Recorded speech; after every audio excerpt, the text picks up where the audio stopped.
Welcome to Talking Heads on USA Global TV, starring the one and only wonderful Dr. Jacalyn. It's a prestigious place where world-class influencers and experts meet, and where you'll find the most trusted advisors and coaches for all things in life and business.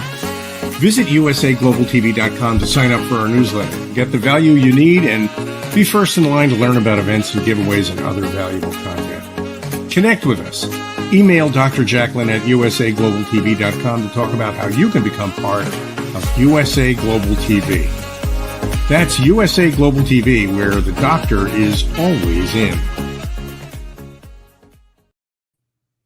Hello, friends, and welcome to USA Global TV, and hello to our friends listening on Business Talk Radio. I am Dr. Jacalyn Kerbeck, and our show today is the United Kingdom, the latest news. What's happening over there? Culture and history. We have a full backstage with our special correspondents and my co-host. Let's bring them out. My co-host, Diann, Floyd, Boehm.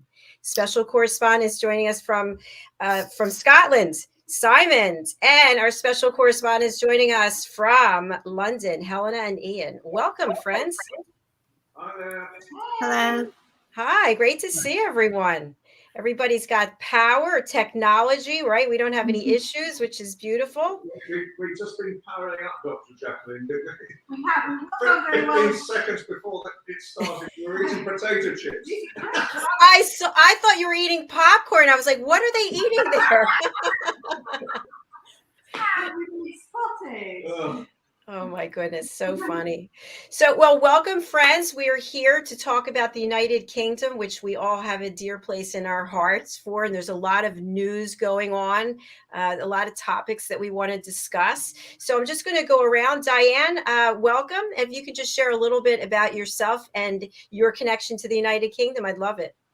Sure, be happy to. Welcome everyone to the show. We're so happy to have you. I love the United Kingdom, and in very short and sweet is that's my heritage, and I'm extremely proud of it. Fantastic. Thank you. And going down right beneath you, Simon Macdonald. Tell us about you, sir. Well, hello, everybody. It's nice to be back again. I'm sort of hanging on by my fingertips today. We're about to get blown away in a hurricane tonight, and the wind is gathering apace already. And Ian and Helena, you're going to get it tomorrow. We've got another one coming in immediately on the back of this one. So don't worry, you're not going to lose out. You'll get it too. We share and share alike here. Well, tomorrow we're going to do a very special event. We're talking about a royal event that we hope to put on in June. So we just hope that the transportation doesn't sort of stop, because you're quite right. It really is. It's going to be quite a storm. It's come from America, this storm. Oh, they all do. We're always stirring things up over here, right? It's Storm Dudley is one of them, and then it's. That's it. We're getting Dudley, and it's coming right through the middle of us. It is. And then Storm Eunice is coming. Storm Eunice. Yes. Where do we get these names from? You know, Helena, that was my question. I was going to ask the panel, does anyone know who names the storms? I think Noah. It's the meteorological. It's the meteorological office, I think it's called. So someone there is having great fun just coming up with the strangest names. So it goes chronologically as well. So D is tomorrow, E is Friday, F is F's the next one. Yes. It's probably something like, for goodness sake, storm. No, but so like you just mentioned one beginning with a U, right? No, is it Eunice or you? Eunice. Eunice is EUNICE. Yeah. So I'm saying it's strange. I get these names, and I always wonder every time we have a storm, it's named something very strange. I think so.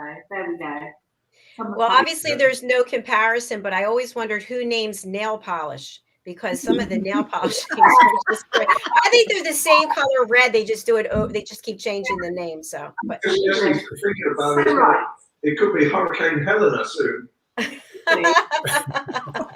Oh my. That should be serious. That's cool. That's fine. So for our audience just joining for the first time, I would love Helena and Ian and Simon for you guys to share how you connected and when that was. Oh, goodness me. Well, me, Helena Chard, I've known Diann Pelham Turner for so many years. We connected with various different things. And then we came together really as experts in royal photography, royal broadcasting. And then it just whooshed on. And now we do loads of broadcasting internationally. And we love promoting Great Britain, community, the arts, you name it. We are always there with our, with the biggest fanfare of the UK. And we love everywhere, to be quite honest. But we have to sort of specialise in certain things and stop sometimes. We were seeking a Scottish superstar, and all of a sudden this name came. Springing out and into the clouds of this very famous Scotsman. So that's how we first met Simon. Simon, what's your part of the story? Yeah, what do you remember about meeting them? A very sore head, I think it was. Ian found me under a stone. I don't know. Yes, it was our the common denominator, I think. Oh my goodness! Oh goodness! He froze. Ian reached for something. He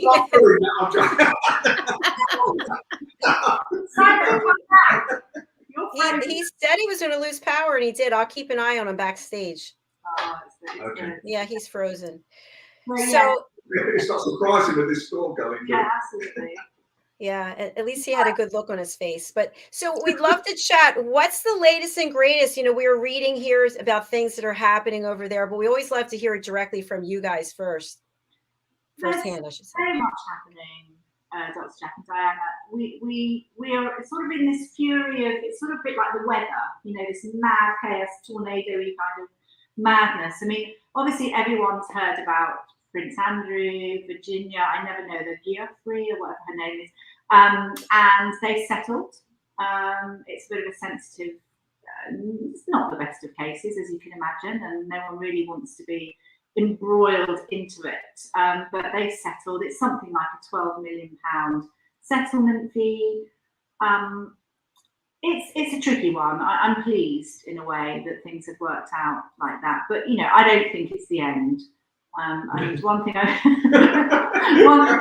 would say is I think that Prince Andrew needs to lay low, and that's not me. That's not me saying guilty. That's me saying, I mean, it's like anything. Not found guilty in the court of law, but maybe guilty in the court of public opinion for some. Yeah, I want to weigh in on that as well. And I think we discussed this before, but did any of you see this special documentary? I think it was a documentary on Netflix about the whole case. I personally didn't actually know. That's interesting. Tell us more. Yeah, it's on Netflix, so it's actually the whole backstory about the island and about the people that Epstein brought there and about the young women, and then all the way to when they were going to have their day in court. And so this particular woman was also interviewed, and you really have to feel for the victims and for everybody, the survivors, I should say, for everybody who's involved. So when you just said, Helena, that you don't think this is the end, I don't think it's the end either. I think it's probably just the beginning.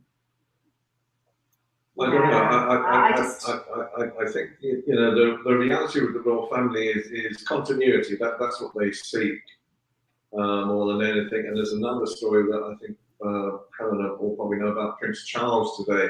So it seems to run. The Queen a few years ago, during when Windsor Castle caught fire, and she had the annus horribilis. And I think she's having another one at the moment in Windsor Castle right now, because she's probably wondering what's going to happen next. Everybody's looking forward to the celebrations. And we've discovered a royal secret this afternoon that we will tell you about later.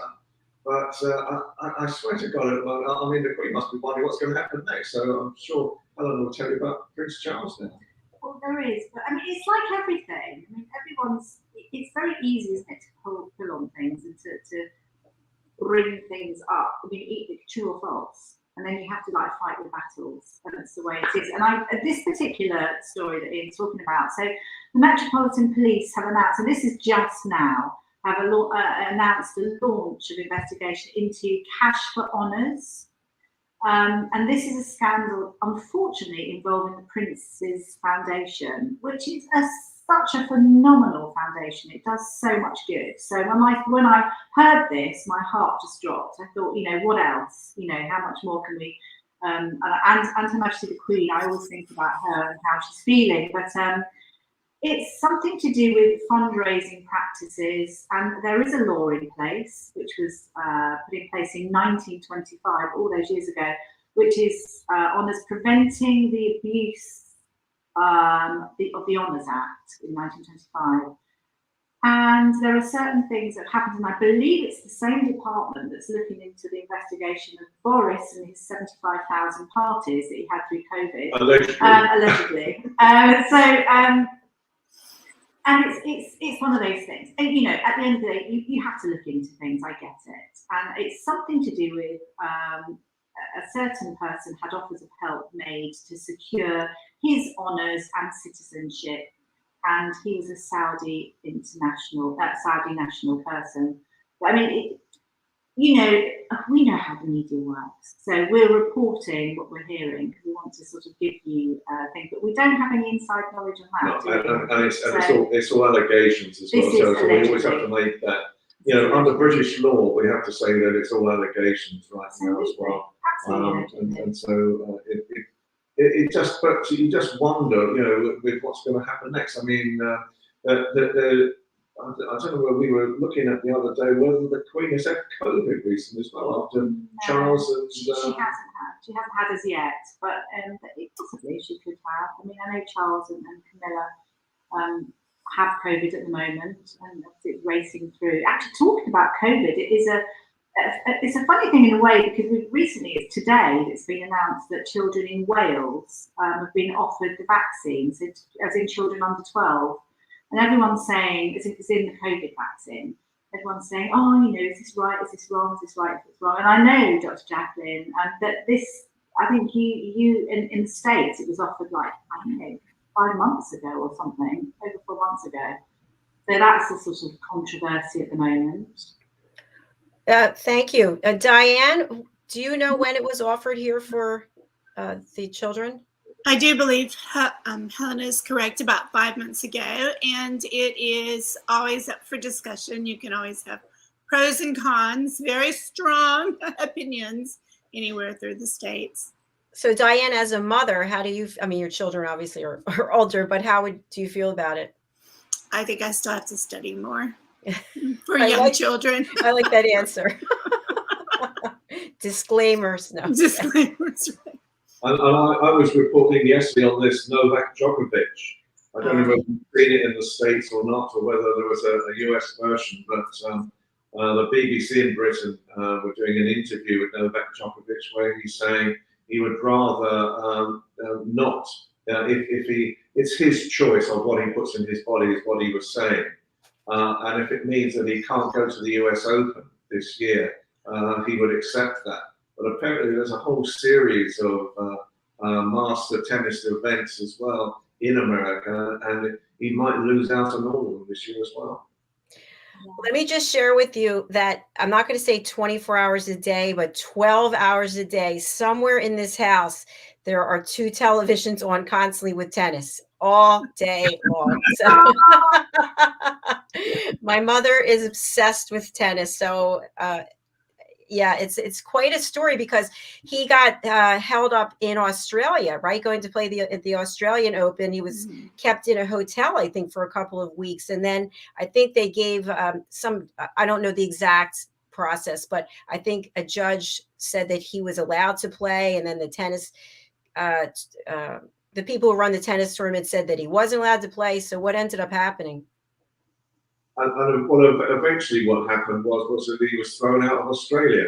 The national person who looks after visas just thought that allegedly again he had not sort of followed the rules for the visa, and so he's. But I mean, everybody seems to be travelling at the moment. You've got a story about Prince William in Dubai now, haven't you?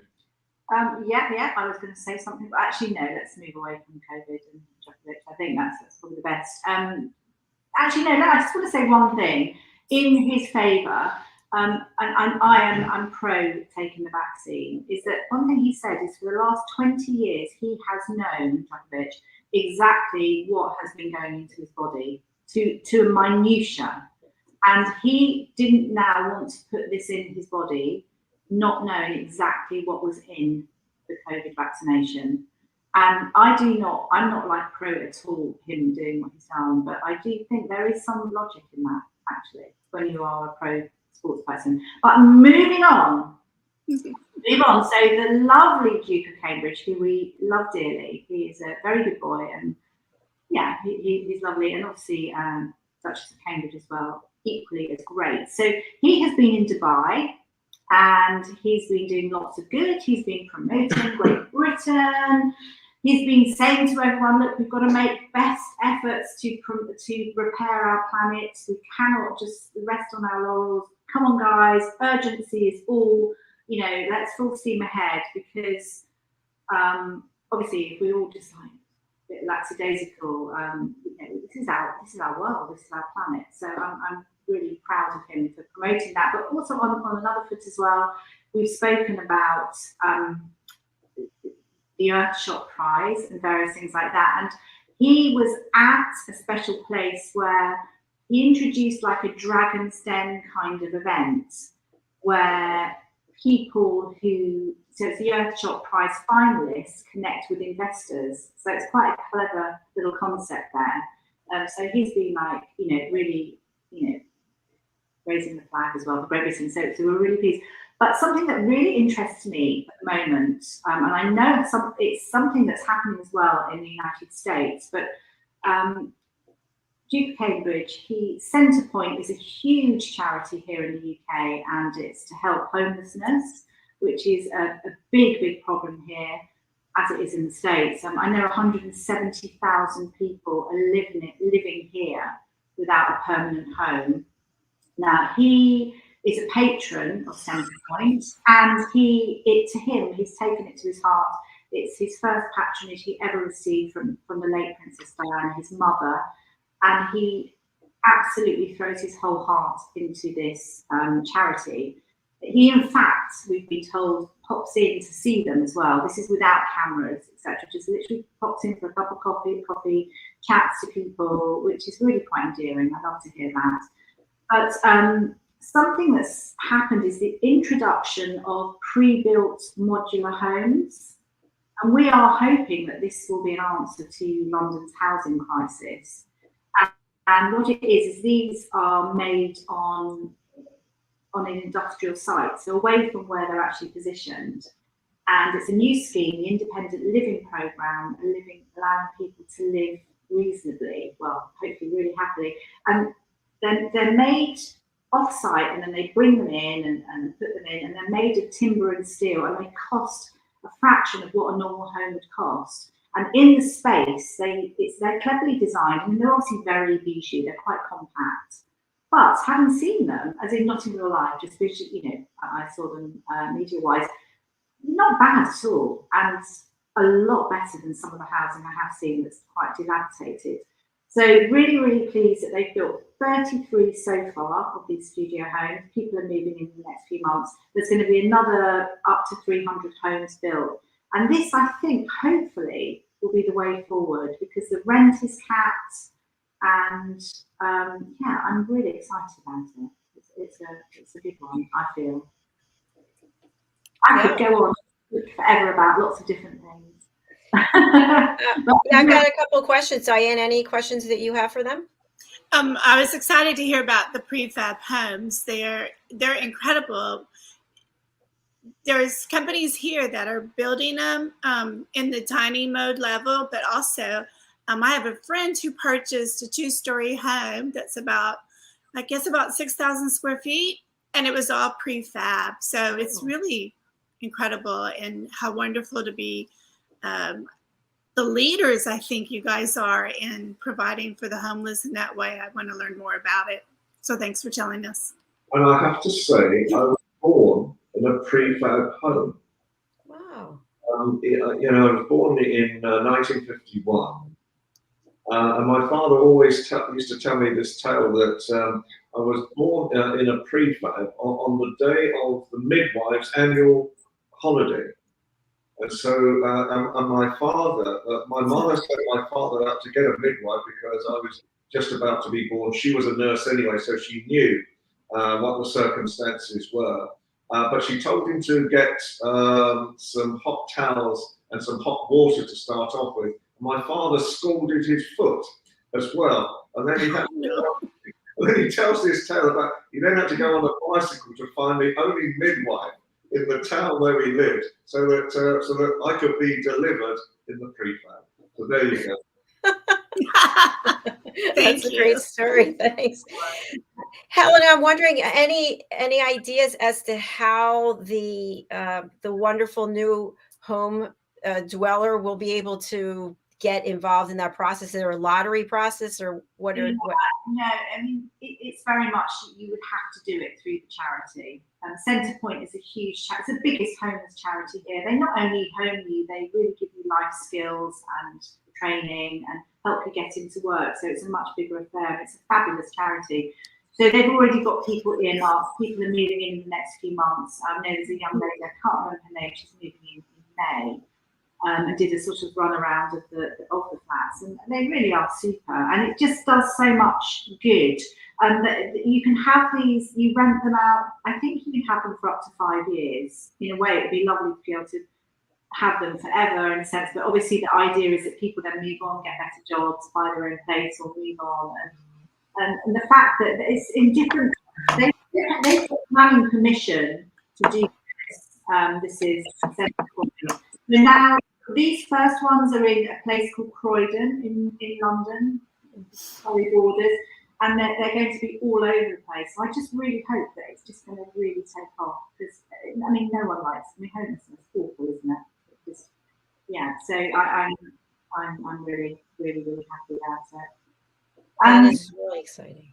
It is as well, and other things as well. I mean, we talked about Children's Mental Health Week, which is a week that we have every year here in the UK. And the lovely thing that I feel, it was a great week full of lots of activities and lots of talking, which is so important. But the Duchess of Cambridge, who I do think is lovely, warm, very, very down to earth, and she treated everyone to a bedtime story. Now, I don't know about you, but I love bedtime stories. I don't care how old you are, a bedtime story is for everybody. And so the Duchess of Cambridge became the latest star, famous face, I guess, for CBeebies, bedtime stories. CBeebies is like the children version, young person version of the BBC, British Broadcasting, I can't remember the last word. BBC? Corporation, that's it, yeah. So she made a special appearance, and this was marking Children's Mental Health Week, the end of it. And she was seen dressed really casually in a campsite with her campfire, with her legs crossed. It just was such a lovely thing to see. You see the future queen looking just really relaxed and happy. And she was reading a book which is called, it's something from her childhood, called The Owl Who Was Afraid of the Dark. And it was fabulous. It was really lovely. You can catch up on it on BBC iPlayer, which is a facility that we have here. If you miss it, you just click into it and watch it. And she talks about how we can all be scared at some point in our life, and but rather than just rush away from it, find out about the things that scare us before we actually make up our mind. And it runs in completely with the theme, which is growing together. This is Children's Mental Health Week. And obviously with the help of others, this is what she was saying, we can often face things that worry us. So a really strong message. It was delivered beautifully. She delivered the story beautifully, and I don't know, it's just really heartwarming. It's just something, it's just a really encouraging tale. And it's the funny thing is Tom Hardy, who I'm sure everyone knows, he's also done one of these. There's lots of people famous. Tom Hardy actually has picked the post, but we worked out, and I think it's actually been reported that it was more the children's mothers that tuned in to watch The Good Night Story. And I won't say why, but I think it's quite obvious. That's beautiful. Diann, as a children's book author, any comments? I saw that, and of course that's actually one of my favorite children's books, but you're so right. She delivered it so beautifully, and who doesn't want to hear a story read by a princess? I mean, it's like two dreams come true. You get a bedtime story and a princess, a live one. So I actually hope she does more, because I just listened completely and was mesmerized by how well. I mean, she was a mom, and you could tell, and she's so loving. I loved it. I think it's so special as well, isn't it? Having a bedtime story. Do you know, Yes. again, it seems to be memories coming back about my father. My father occasionally used to give me a bedtime story, and he used to talk about the days. And I don't know whether he was an American cowboy or a British cowboy. I think he was an American cowboy called Tom Mix. And Tom Mix was really a children's hero, I think about in the 1920s or 1930s, way before any of us were ever born. But and he used to tell me stories about Tom Mix. And at one time, Tom Mix came to Britain and rode in the hometown, and he saw Tom Mix on his horse one time. And he used to tell me sort of little stories like that. So I think bedtime stories are very important. I haven't had a bedtime story in decades. Can somebody call me before I go to sleep and read me a story? No, that is really nice. Helena, you were talking earlier about the Earthshot Prize, and of course we have that beautiful clip that you share with us. And I'd love for you to share with our audience the backstory about it. And I know you had said that one Earthshot Prize has already been given out, and that was here in the States, correct? I believe so. Do you know, I can't quite remember all of who's been given to.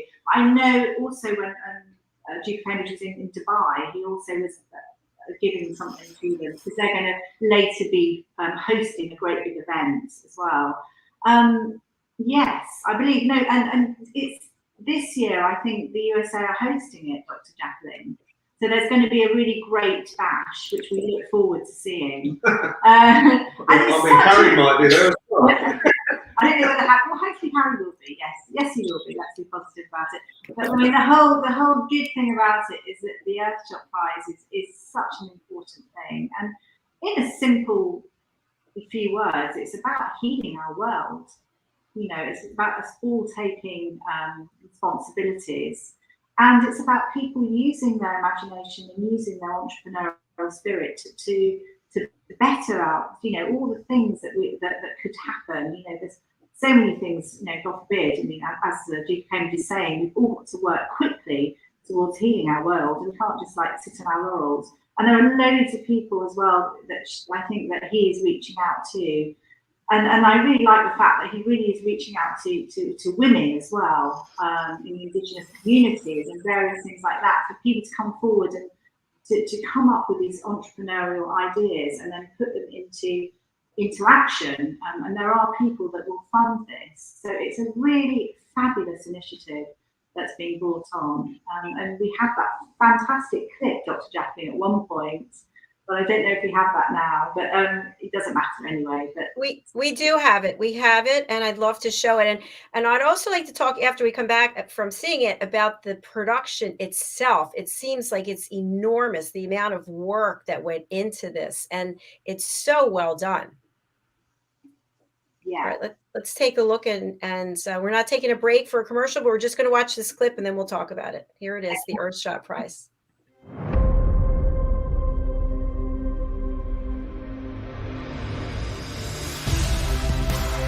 Ours is a world of wonder. Every day it reminds us of its beauty. It touches us, teaches us, and astounds us.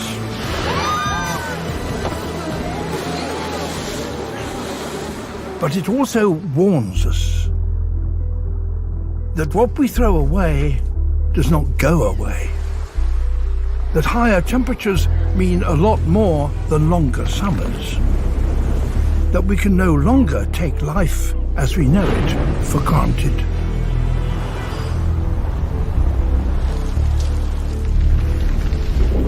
We are at a unique stage in our history. Never before have we had such an awareness of what we are doing to the planet. And never before have we had the power to do something about that. Don't you think that's just so empowering? I just love it. And that's what I was saying before we looked at it. I can't even imagine what went in to produce that. It's very much so. David Attenborough is huge over here. I don't think do you know about David Attenborough? He's a fantastic. He's a legend here, and he's done research for years and years, really about the world and the ecosystem. And he brings us amazing, obviously with the entourage of his media team, fantastic, as you can see, clips within that. It's clips from A Green Planet, and it's something which I think has taken something like 4 years, roughly, I think, to put together. And it's just so empowering. And the whole, I mean, it says it all, doesn't it, in there? The whole thing is finding world-challenging eco-solutions to the world's problems.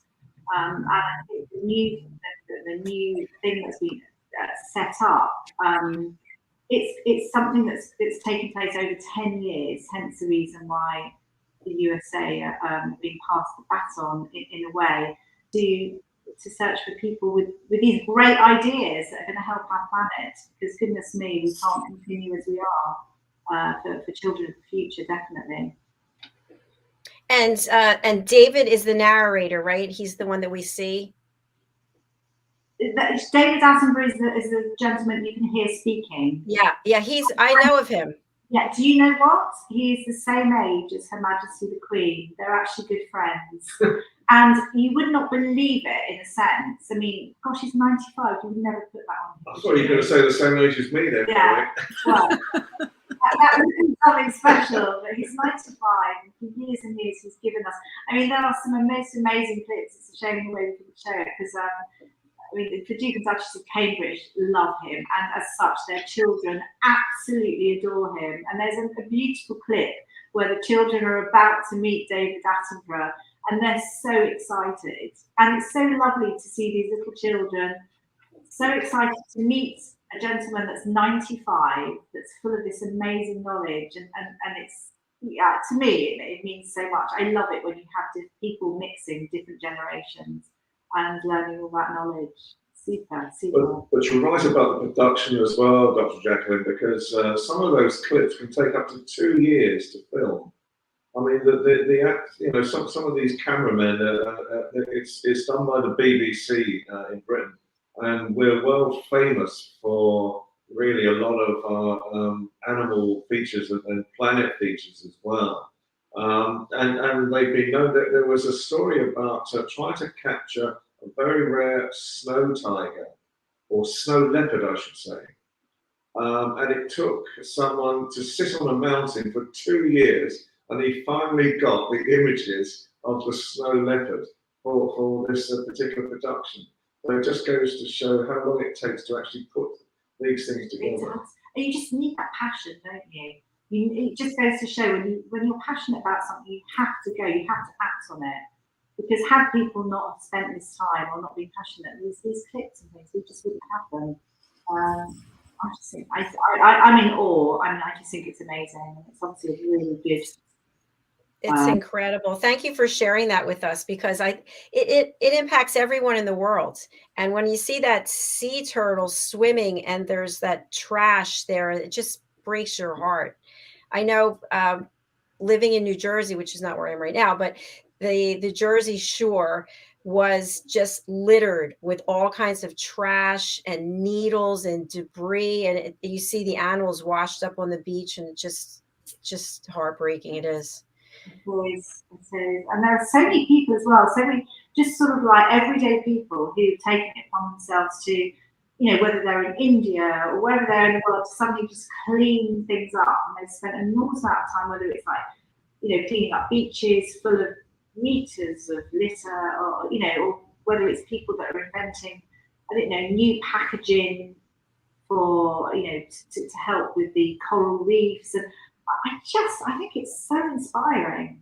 I mean, I really do. It's phenomenal. And actually, it makes me think there's something else that really inspired me, which is it happened in lockdown here in the UK in a place called Bath. And it was a group of friends, and they started a veg box scheme. I know this is slightly different. There's this kind of similarity. A veg box scheme during lockdown. Now, it was when everyone was panicking, the shelves were bare in the supermarkets, you know, everyone could get out, everyone was thinking, gosh, we're going to starve, you know, what's going to happen? And these friends, they got together, they were like, there's 5 of them, and they were children of farmers, so they'd come from a farming background, and they decided to, in their own way, make veg boxes. They grew all the produce, etc., and they were able to do something like 60 boxes a week. I mean, they did really well. I mean, they gave so much to their local, which I think is fabulous. It's organic, obviously. And as a result, they then did, it's that whole ethos, isn't it? To be kind, to give out. And what's happened from them doing that, because they wanted to give out, help people in crisis, is they then did a fundraiser, and the fundraising brought in 100,000, which has enabled them to buy a farm. And now they've got this whole thing going. They've kept the boxes going, so they give people their produce. They're now actually teaching people how to grow their own food. I think they're called the Middle Ground Growers. The Middle Ground Growers, that's their name, these 5 people. And I just think it's amazing. As well, teaching people how to grow sustainably. So congratulations to them. And again, always giving out and being kind. There's actually business in that. I don't know how you feel. Yeah, I see Ian has a big smile on his face there.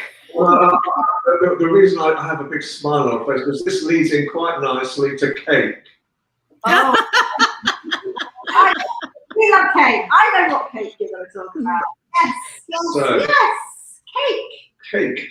So we're just about to put a pitch to the hotel that we worked with during Prince George's, leading up to his birth, the Athenaeum Hotel in Piccadilly in London.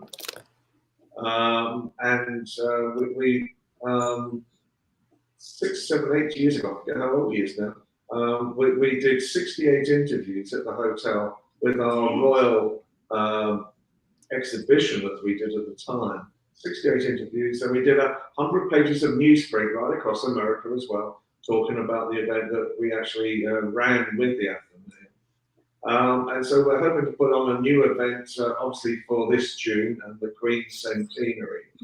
But then basically, I was reading up on what are the Athenaeum doing at the moment.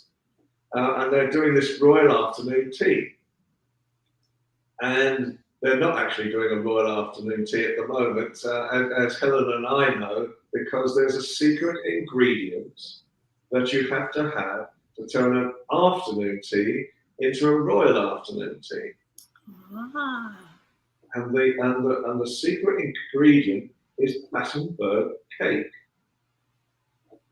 And so, by sheer coincidence, I looked up just to see whether the Queen likes Battenberg cake or not. And the Queen herself has actually asked for Battenberg cake to be reintroduced so that it can be the centerpiece of all the cakes on the June celebration. So how about that? Amazing. Wow, that's incredible. It is incredible. And there's a history behind it, because the Banmo cake is actually a royal cake. And but basically, it was for, and I'm trying to think of the lady's name now. It was for Princess Victoria, who was the granddaughter of Queen Victoria. And she married a Battenberg, and there were 4 princes of Battenberg, the principality themselves. So hence the 4 squares to a Battenberg cake, if you know what a Battenberg cake looks like. Do you have them in the US? Does everyone know what a Battenberg cake is? No, I was going to ask you if you could describe it a little. What? I'll tell you what, we'll bring some next week. He has such a sweet tooth. He's the cake, he's the cake champion, chocolate champion, you name it. Absolutely. But just to finish the story, so it was made for their wedding cake, and then Princess Victoria came with her husband to London, and they were impoverished because her husband in reality was just a sea captain. He didn't have any money, and so when he came to London, they lived in a very poor area of London, but very close to Buckingham Palace. And so they invited Queen Victoria one day to come to their home, and it was an impoverished home, wasn't really up to Buckingham Palace standards. And that's when Queen Victoria actually discovered and liked Battenberg cake, and it became part of the royal afternoon tea situation. And just to finish off the story, which I thought was a wonderful part, because they were impoverished at this time, the Queen Victoria didn't feel it was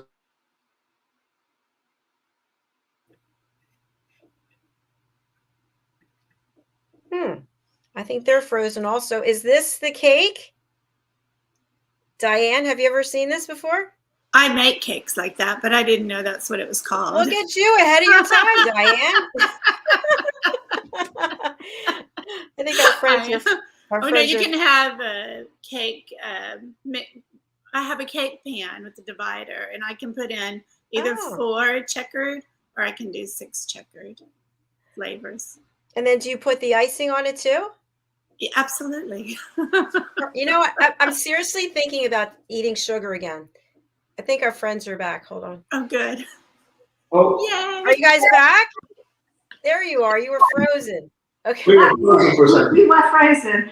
Yes, that was. That's the Battenberg. So just to finish the story off, the Princess Victoria and her husband, Queen Victoria, didn't feel it was appropriate for them to come through the front gate of Buckingham Palace at that time. So she gave them the key to the back door gate of Buckingham Palace so they could walk through the back entrance of Buckingham Palace. And so there's this historic element to what is known as royal afternoon tea compared to our afternoon tea. And I think that the whole scenario is it's not a royal afternoon tea if you don't have Battenberg cake. Absolutely. Amazing. So that's something to look out for. And now, what time does the afternoon tea actually, like what time frame is that? Any time from noon on? No, well, sorry, can I tell the story?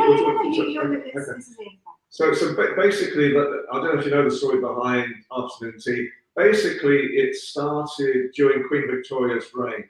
And in those days, women used to promenade up and down Green Park, which was very close to Buckingham Palace. But basically, in those days as well, women would have breakfast in the mornings, and then they wouldn't have another meal till really sort of dinner time, which would be 7, 8, 9 o'clock at night. And because of the very tight corsetry that women wore in those days as well, women were fainting. So the 5th Duchess of Devonshire decided that she would introduce sandwiches in the afternoon secretly. And then when Queen Victoria came to stay with the Duchess of Devonshire, basically then she saw how good afternoon teas were. And so she introduced the idea of having afternoon teas into London society. So that's the history behind afternoon teas and how they sort of first started. And it's been really a tradition ever since, because it was basically when we did our interviews at the Athenaeum. As I say, we did 68 interviews in 6 weeks. And besides staff, what we would do is that we would have an afternoon tea set up for every television program that we did. So in the end, we had 68 afternoon teas in 6 weeks. So by the end of it, we were afternoon tea out. Did you have the little tea sandwiches? Yeah. All the etiquette of and Helena, bless her heart, for my birthday, we had we had the afternoon tea at Fortnum & Mason's recently, and my goodness me, That was good. it was superb. Fortnum & Mason's is the Queen's Grocers. It's a very famous institution in Piccadilly again as well. It's the Queen's Grocers, and so they do an afternoon tea there. And the beauty of it is that you probably, if you've seen afternoon teas, and it's presented on tiers. So the cakes are at the top, the scones are in the middle, and the sandwiches are at the bottom on this tier system.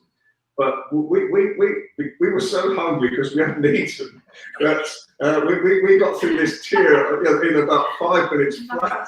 And then one of the people came and said, "Would you like another one?" And we then discovered you can have as many tiers as you want. So they kept on replenishing this whole thing. Oh, I wish we had a photograph. We should have sent you a photograph. Absolutely, but it was the most wonderful afternoon tea.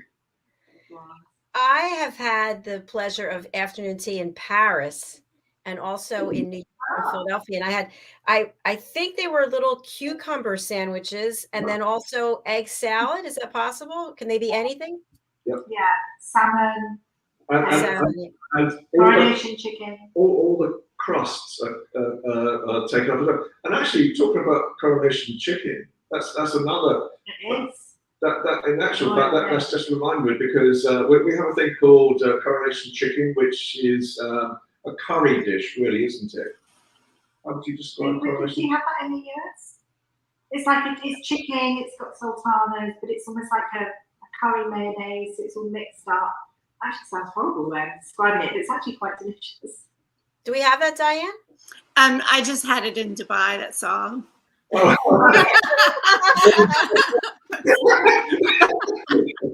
I just had it in Dubai. Sorry. The Brits do everything perfect there. What can I say? Now, Helena and Ian, have you been to Dubai on work or for personal reasons? No. I've worked with Dubai. I've worked with people, clients in Dubai, but I've not been there. It's sort of one of the. I'd quite like to see it. It's quite different from what I hear to most places. Yeah. And one of my friends is over there, and another lady who we knew quite well disappeared there. She was 28 years old, and for about 5 days we thought that something terrible had happened to her as well. And so this set Facebook alight as we were trying to discover where she was. But fortunately, she was safe and sound, and I won't mention her name, but she was safe and sound there. So, but it does look, and it's such an exciting city, I have to sort of say. But Diann lived there for how long, Diann? 18 years? 15. Oh, 15. Yeah. 15. So, yeah. I mean, and you've brought a lot of wonderful people to the platform from Dubai also. Thank Diann. you. Yeah. Yeah. Thank you. But England, y'all have such an amazing long history with the UAE. So, right? I mean, it's amazing. Yeah, no, absolutely. Oh, there's so much history. We're steeped in history, which is, we love it. And it's always lovely sharing it with you, all our stories. Well, I'm sure if you ever go, you're going to have a wonderful time. Yeah, I think so, because and I'm trying to think, there's some major event going on at the moment, or just about to happen. And I forget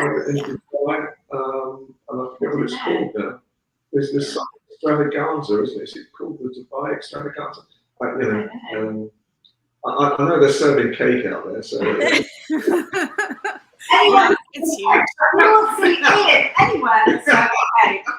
I want to know how many meals a day you're eating, Ian. Is it 3? Don't be nosy. I know, I'm just jealous. You guys are eating all the time, and I'm getting heavier not eating. All the time, Dr. Jacalyn. No, I have a very, I should say, I have a very healthy meal in the morning. Sometimes I have lunch, not always. And one of the secrets that we can tell you now is that once each show is finished, we actually have sandwiches and other little bits that we enjoy after doing your show. We've said that so many times. It's not secret. Can we see the picnic today or not? The picnic is It's over there. It's I'm over. going to show you something. I'm going to show you something. I'm sorry. What I would say is they are really good because they are Italian and they're San Carlo and they're not like deep fried horribleness. So we have all these delights ahead of us, but and then just to answer your question, then I normally have something light at night. So I normally have I don't mind discussing my dietary affairs. I actually find it amazing because he doesn't eat that much. I promise you, either that or you've got a secret. I don't. In fact, I tell you a couple of secrets that I've learned recently. So with every meal that I have now, if I have a hot drink, then I have coconut oil in my drink, in either my tea or my coffee, and that breaks down all the fats in the body. And of a night time, so in the morning, I will have something like rye bread, and I'll have a banana and tea, and then of a night time, I'll just have vegetables. And so I have vegetables at night time. So, Wait, Helen is laughing. Helen, is this accurate information? but in between, if I happen to pass a cake shop, you know, it can sometimes actually capture my imagination. Let's put it that way. I love it. I think I shared with you, I gave up sugar and I'm now thinking that I have to start again because you all look so happy. I know, Diann, you love baking, so nothing bad has happened to you guys by eating sugar, right? No, not at all. As long as you eat it in moderation, it's like everything. But you can't just cut everything out. And you're so good, Dr. Jacalyn. And I know that you're very careful with your diet, but you can't cut everything out. I am. We'll be not from you. You'll be disappearing. No, I don't know, because I'm going to be 59 next month. So I noticed that my metabolism changed probably last year. And I shared with you, I gave up caffeine. Now it's 3 years and 2 months and 5 days and 6. I don't know. You don't wish it though, do you? So you actually like, oh God, you know the exact dates. Well, I think to myself when I wake up, this is the best I'm going to feel, right? Because I don't have any caffeine or sugar to give me an extra pick-me-up. But Ian, I love what you shared about the coconut oil, because one of our team members, Red O'Loughlin, he talks all the time about, he uses coconut oil for so many different things. I just bought a big container of it, and I hadn't thought of actually putting it into hot water. Brush your teeth as well. There's two things that I've started using regularly now.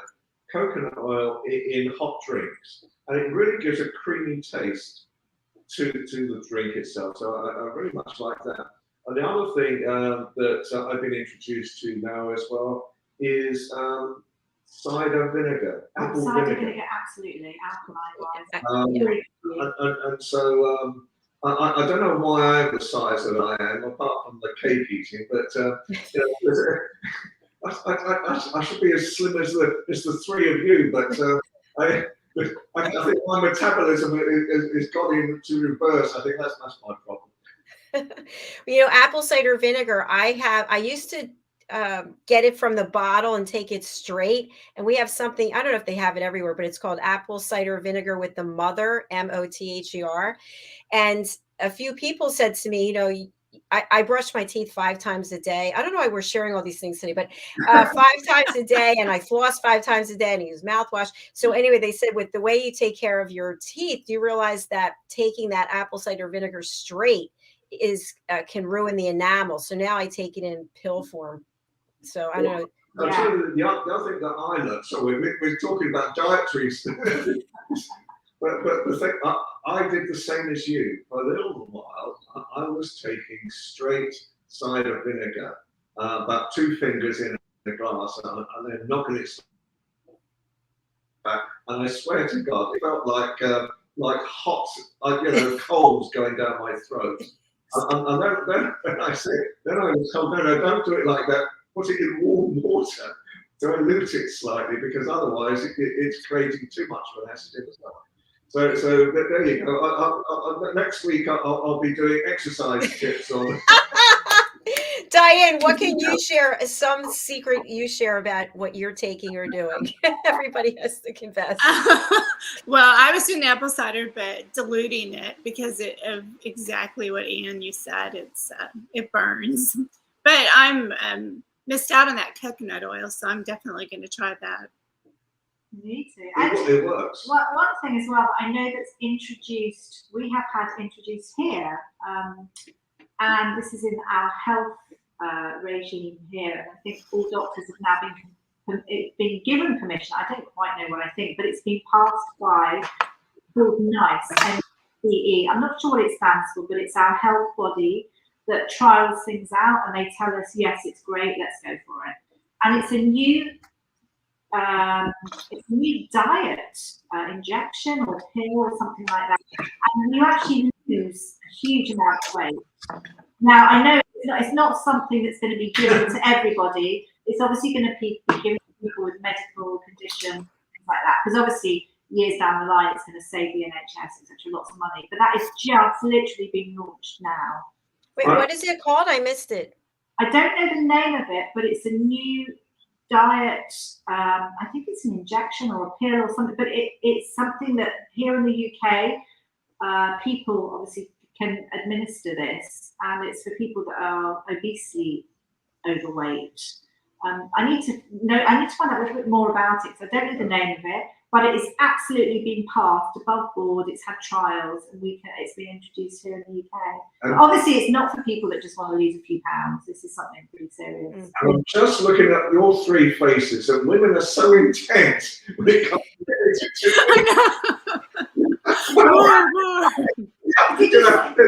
it's almost like a Did you say intent or content?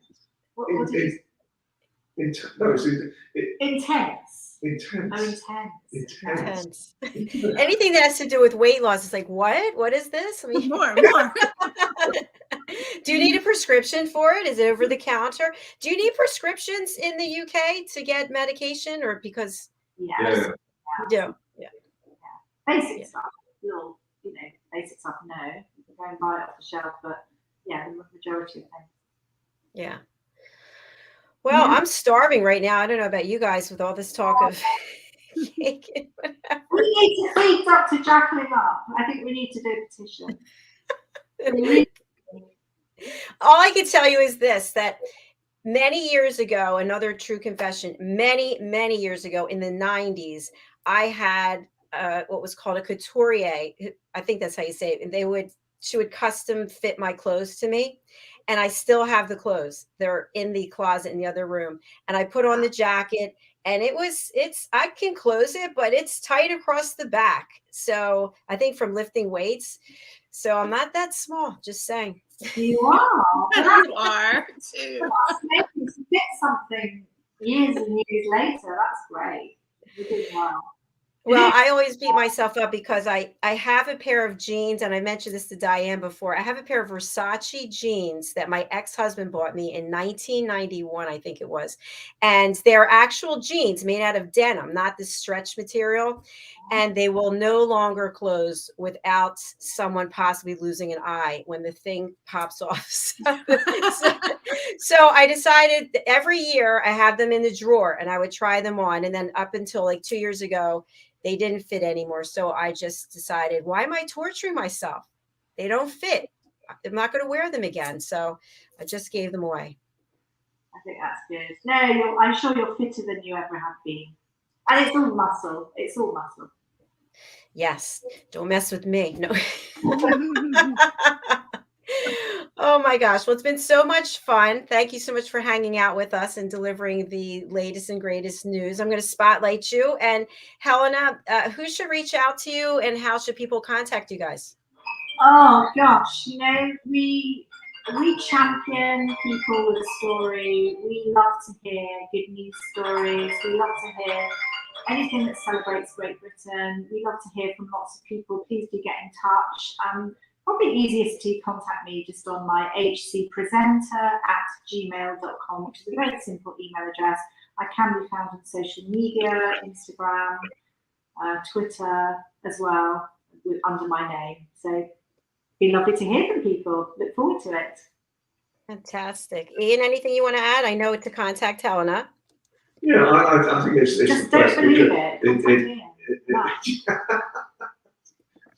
I mean, if you're sending checks or money, send them to me.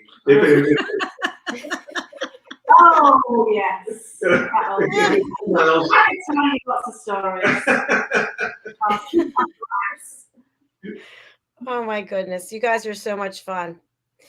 And thank you to Simon, who's not here with us. He did contact me that the storm has hit and he's out of commission right now, but we'll see him again next week.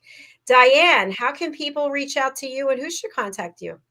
Sure, you can reach me at my website, diannfloydboehm.com, DiannFloydBoehm.com. And anyone who enjoys stories, wants to know how to get started, I'm happy to help you. Fantastic. Thank you so much, Diann. You finished before I could finish typing, but here's your contact information. And we are going to close out the show actually by watching one of Diann's beautiful clips. It's Diann, do you want to tee it up, Song of Peace? Oh, sure. So I have a children's book called Song of Peace, and it's all about a little boy who wishes there could be peace on earth. And it's very exciting, has a great twist at the end to surprise everyone. But again, it's about peace on earth. All right. Thank you. We will play Peace on Earth. See everybody next week. Thank you. Bye. Bye. Bye-bye. Thank you. Bye. Kapayapaan, kapayapaan, kapayapaan. Diann Floyd Boehm's A Song of Peace tells the story of a young lad named Tommy whose fervent wish for peace on earth touches the hearts of his friends and family, spreads to his community, and eventually unites the whole world around making his dream of peace a reality for everyone. Sit down with the children in your life and share Tommy's amazing story of love and hope. Sing your own song of peace and invite the children to join you. Tommy's tale is more than just a story. It's a movement, and everyone's warmly welcome to take part. Kapayapaan, kapayapaan, kapayapaan, kapayapaan.